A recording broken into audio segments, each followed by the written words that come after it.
So we're going to compare the Pro S4 to the KRX4 today. I know some folks don't think they're comparable, but they are. They're more similar than you might think. They have some major differences, but they have a lot of similarities. We're going to go over today the stock components, how they compare to each other. We'll be doing a lot of the same trails. We'll be doing all the same trails on both of these machines, so it'll be a good comparison how they do on actual riding them. But we're just going to kind of go over what comes stock on each one. Again, what's similar and what's different. So this is a blackout edition KRX, obviously, and it's top of the line. Like there's only about 4 models of these, and this is the highest model. It's got the most stuff you can get from Kawasaki on it. And this Pro S is a sport model. It's the base model that Polaris sells in this Pro S4. So we'll talk a little bit about what that means right quick. One is the base model, the sport model Pro S does not come with a roof. It doesn't come with a winch. It doesn't come with ride command. It's pretty much just bare bones. We've added a lot to this one already, but when you get it, it doesn't have all the extras on it. Where the KRX4, you know anything, the blackout edition, it comes with front and rear bumpers. It comes with these factory light bars. It's got one in the bumper here, one up there, and 2 in the back on the back of the cage. It also comes with a stereo system in it. Has the winch already on it from the factory. One thing, this does not come with harnesses. It just comes with seat belts, like car seat, like lap shoulder belts, where the Sport Pro S does come with harnesses already in it. So just to give you an idea, this is kind of the highest trim level, and this is kind of the lowest trim level of these two that we're comparing here. And an interesting thing is we paid almost the same amount for them. If you want the ultimate model of this Pro S4, it's considerably more expensive. But the sport model, price-wise, is comparable to the highest model, the KRX4 Blackout. So these are all stock components on this. These are the stock shocks, the stock springs. Those are the stock tender springs and everything. These are Fox Podium 2.5 shocks. They have a dial up there at the top that's got 24 clicks. You can make it softer or stiffer, whatever you want to do. You can see kind of the thickness of these A-arms here, and they are high clearance, both the top and the back. They're pretty heavy duty. Axles are pretty heavy duty. These things are known to be reliable and tough. You can see that the tie rods here are pretty thick, comparable to some of the other models. So kind of compare that to this Pro S front end. As you can see, these are Walker Evans shocks. They're also adjustable. These are not, this is a factory spring, but this is aftermarket tender spring from All Things UTV. So this one already does have tender springs on it. You can see that the A-arms on this one are much thicker. They're boxed, and they're much thicker on top and bottom. The axles are about the same diameter. I don't know that there's a huge difference in actually, you know, one's stronger than the other. You can see the tie rods here. The tie rods do look slightly beefier. But again, both these machines are known to be reliable, and these parts are known to hold up pretty well. So on the back here, kind of got the same thing. Those are stock shocks, stock springs, Fox 2.5s there. Super long, a lot of travel. You can see the radius rods back here are very beefy. These are also high clearance. Axles pretty much the same as in the front. The trailing arms all boxed, pretty solid. Again, these things are known to be tough and reliable. This one still has the sway bars connected front and back. Coming over here to the Pro S, you can see that got the Walker Evans shocks. Again, those are aftermarket tender springs on it. Really heavy trailing arms, all boxed. Radius rods are not high clearance. They're decent. It's all very similar. Actually, might say that the radius rods on the KRX might be a little more beefy than these radius rods, but the trailing arms, a lot of stuff is more beefy on this Pro S. One of the things you want to look at is this frame tube right here. You can see my hand on this frame tube that runs all the way under there. That thing is pretty good sized tubing. If you come back over here to the KRX and look at this one, it's about, you know, I would say that the Pro S is close to half again as big around as this one. I'm not saying that either frame is stronger than the other, but I will tell you that the tubing is bigger on the Pro S, so it's, you know, it's understandable. So one thing, this Pro S4 has 181 horsepower. It's turbo, obviously. Where this KRX has somewhere around 114 horsepower. If you're interested in speed and going fast, you obviously would like the Pro S better. People out west in the dunes and the desert, or people that like to do what we call hill killing, where you want to hit the hill with a lot of momentum and have a lot of wheel spin to get you to the top of a really steep hill. You see a lot of that. The Pro S4 is going to be better at that than this. That's the reason they make mostly you see RZRs and X3s that end up as tube chassis and not KRXs. You get a lot more power and speed, acceleration out of this turbo model. What this is more geared towards or designed for is crawling. The low gear in this machine is incredibly low. On this Pro S, it has a very low gear too. It'll turn these 35s with no problem. The difference is if you're going on a slow trail where you're going to be running at most 15, maybe 20 miles per hour, you can do it in low on this machine. You can just ride that whole trail in low. On this KRX, it'll be so loud in there, you'll be running some high RPMs and low, you're going to be shifting to high and then putting in low when you need to. That's another thing I want to talk about is this KRX is loud inside. If you get in the Pro S, it is not nearly as loud as this KRX. I can't explain to you why, and I'm not saying the Pro S is quiet, but this one is loud inside. All right, so talking about interior features, like I said, this blackout, it comes with a stereo system. It's a decent stereo system. You can hear it. I'm not going to tell you that it's the best you've ever heard. It does have a subwoofer mounted in the back. We'll look at that in just a second. The radio is adequate. It's nothing special. It comes with this roof on it. I don't know if I said that earlier. It's kind of got the sunroof type deal on it. And it doesn't have a screen in it. It's got all these switches are for the light bars that I talked about, the winch that came on it. All of this came factory, just like you see it here. Comes with the emergency brake, so you're going to put it in neutral and pull emergency brake when you park it. I kind of like that. You have a four-wheel drive switch here. You flip this from two-wheel drive to four-wheel drive, and it's kind of a limited slip four-wheel drive, and then you switch it again and you're in diff lock where all four wheels are locked.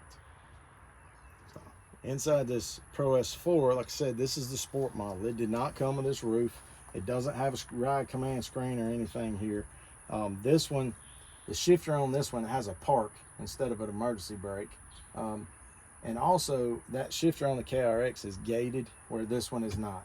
Now Polaris has kind of fixed their shifter where it's a lot smoother and easier to engage and on hills and that kind of stuff. And this one shifts great, but that's a difference. You can see that he's added these switches, the four-wheel drive switch and the light switches on this side. these are all the things that he's done to it to add to it. Like I said, it also comes with harnesses. These are not retractable, but it is nice that you get harnesses on all 4 seats, even on the base model. One of the biggest differences is this is the KRX back seat, and it is way bigger. And I will show you the Pro S4 in a minute. Now, you don't really have stadium seating here. What I mean by that is these seats aren't raised up so you can kind of see over the top. They sit down in there, and the doors are pretty high, as you can see. So if you've got a kid or a short person in here, it's going to be a little harder for them to see out. However, a full adult is going to have a lot more leg room in the back of this. It's considerably bigger. We'll take a look at the Pro S. The Pro S, as you can see, it has adequate leg room, and as you can see, these seats are raised up some to make it a little easier to see out. The doors are a little taller, come up a little higher. But even a kid in a booster seat or something is going to be able to see out of this one a little bit better. But adults are not going to have near the leg room. I don't know the exact difference. Getting in and out of this one is a little more difficult with these suicide doors. You basically have to wedge yourself between the seat and this front and get in. Whereas on the KRX, it opens more automotive style. It swings open and gives you a lot of room to step in, just like you would a car or a truck. So, bed space. The blackout model, this is the subwoofer that comes with the factory stereo. It takes up a pretty good bit of the back bed here. It's pretty wide back here. It limits you having that subwoofer on boxes, trunks, those kind of things. There's just not as many. I really haven't found any that are specifically designed to work around this subwoofer here.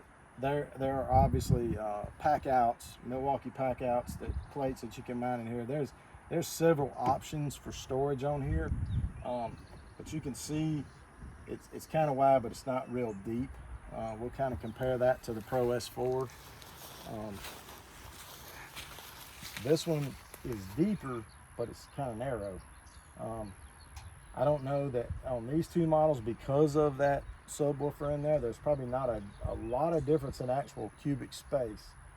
If you didn't have the subwoofer in there, which all the other models do not, I think you would definitely have more space to haul stuff in the back of the KRX4. This one's kind of deep too, but it's just kind of long and narrow. A lot of options out there from a lot of different folks for trunks and storage.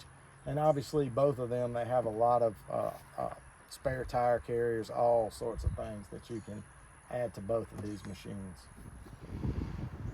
So we'll talk a little bit about some of the stuff we've added onto these. This is, I don't think I mentioned, this is a 26 model. I bought it brand new in March, so I've had it a couple of months now. It's not even through the break-in period yet. Only ridden it a couple of times.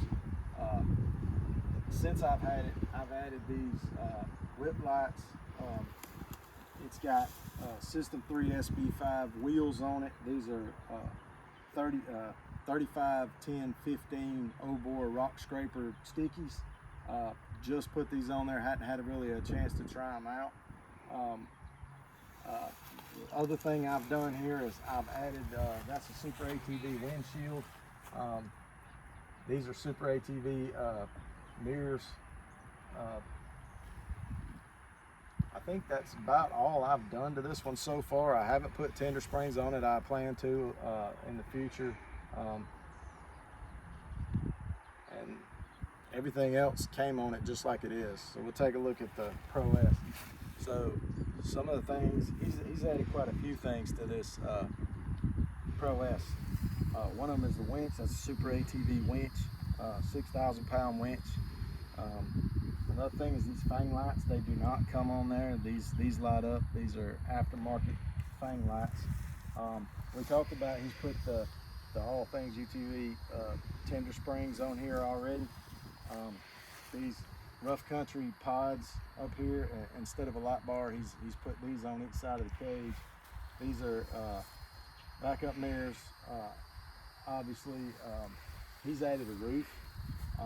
One of the interesting things about this roof right here if you buy the Polaris roof that comes with this, it's $700 or so to buy the roof.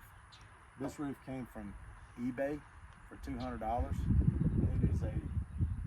It's nearly as good a quality as that Kawasaki roof over there. It was super easy to install. It has rubber grommets and insulation between the roof itself and the cage.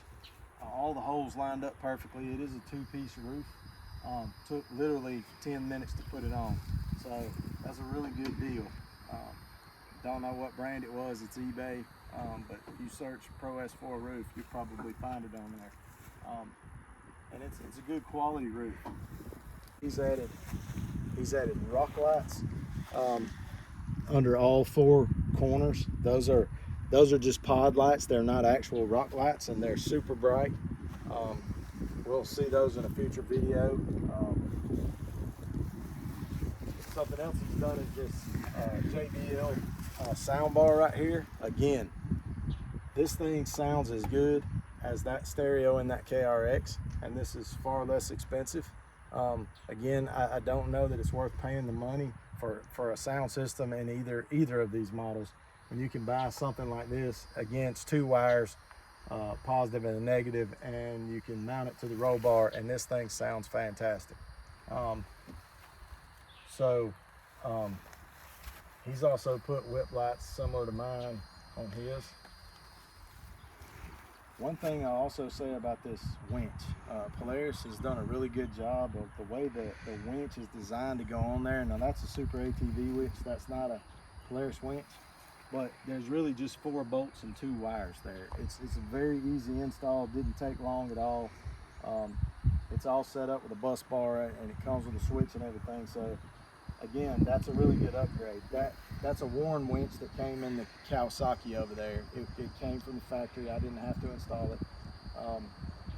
It's not as easy to put a winch on that KRX as it is this one.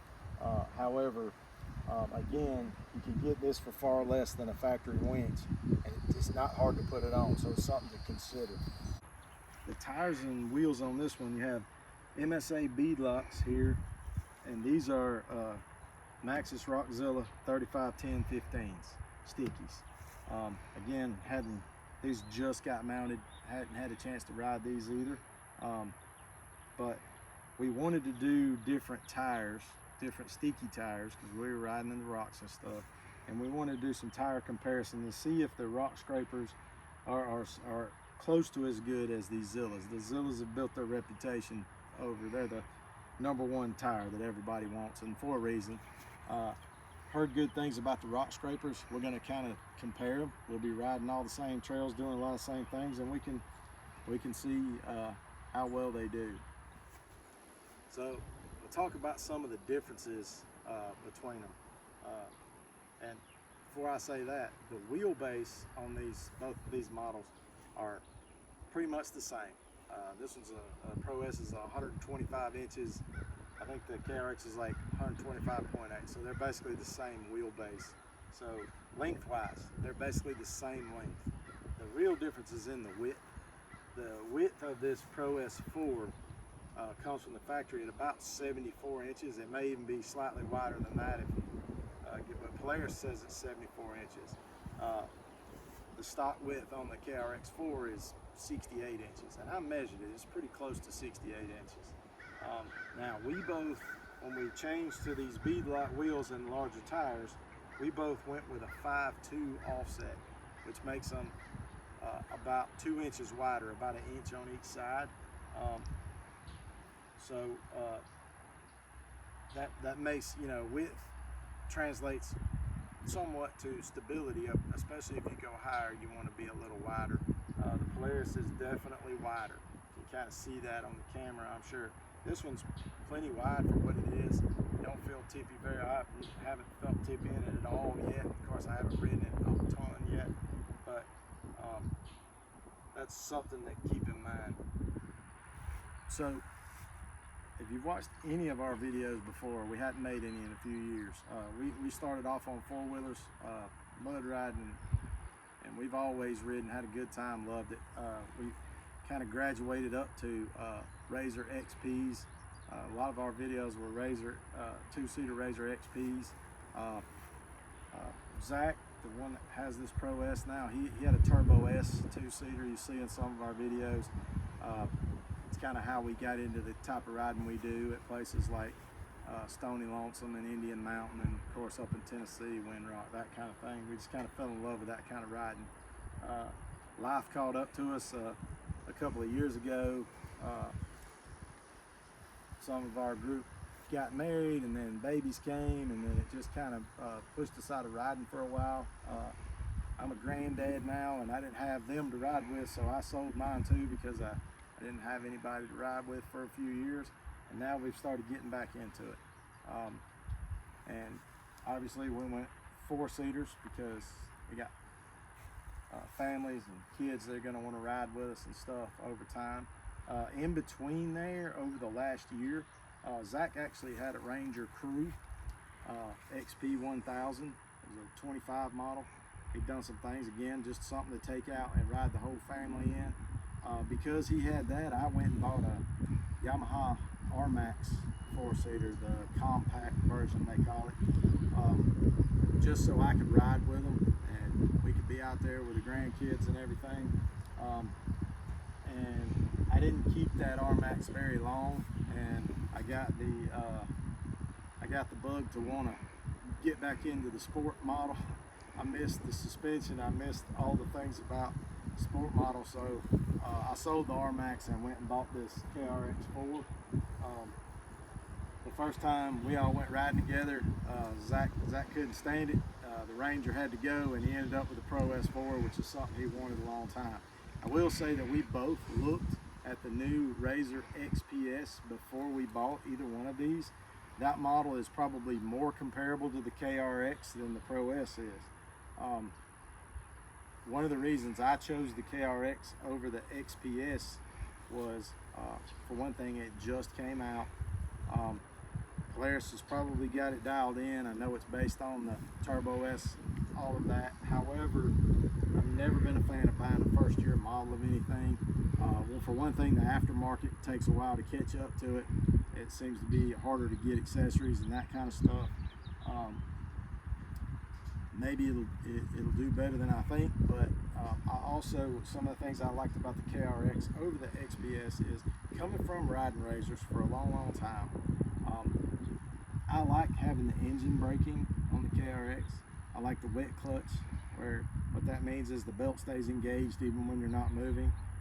Polaris, when you're stopped, the belt stops spinning. Again, not saying one's better than the other. I'm saying that I like having the wet clutch on the KRX and the engine braking. The engine braking on that thing is incredible. Going down a really steep hill, you barely have to touch the brake on it. I personally like that. Now, said I drove a RZR for a long time. You learn to brake with your left foot and keep the gas engaged to kind of give it some engine braking. If you keep it engaged with your right foot and use your left foot for braking, you can do very similar things. But I decided that I was gonna give this KRX a try. So far, I really like it. Plan to do a lot more riding with it. We'll try to get some video. We're gonna get video of both these machines, like I said, in the same trails, in the same places. Zach looked at the XPS also. He looked at the KRX. He looked at the Pro S4. To be honest, he probably kind of had his mind made up on a Pro S before he ever looked at the other ones. And he knew that he was not going to be content if he didn't go ahead and get a Pro S4. A lot of cool stuff about this machine. And it's well built. It's heavy built. And so I think they are comparable. They're not in a race. There would be no comparison in a race. This one is faster, it accelerates faster, it's way faster. Drag racing these things is a waste of time. Now, again, we're spending a lot of our time in slow, technical, rutted out, rocky trails, crawling, that you do at Windrock, that you do at Royal Blue, those kind of things, Indian Mountain. They're both perfectly capable of that. We're going to be doing a lot of that, and again, it's going to be fun just to see how stand up and compare to each other. So again, this is just the beginning of the comparison between them. We've got several rides we plan to do, and a lot more things we're going to add and upgrade as we go, and we're going to do our best to make videos of that, comparing them. Things break. If they do break, we're going to talk about it and let you know. We plan to be at, next weekend we plan to be at Top Trails for Mud Jam. We hope to get to go to Tennessee, hopefully Tackett Creek sometime this summer. Then this fall we'll be at Indian Mountain for a Ride for a Cure and any other rides. Top Trails is kind of the closest place to us, so we ride there a good bit. But we're going to get video of, like I said, all the things that we think y'all would be interested in with these two machines. If you ride like we do, and if you're interested in either one of these machines, we'll hopefully make this informative and help you make a decision about what you might want to buy or do to yours. So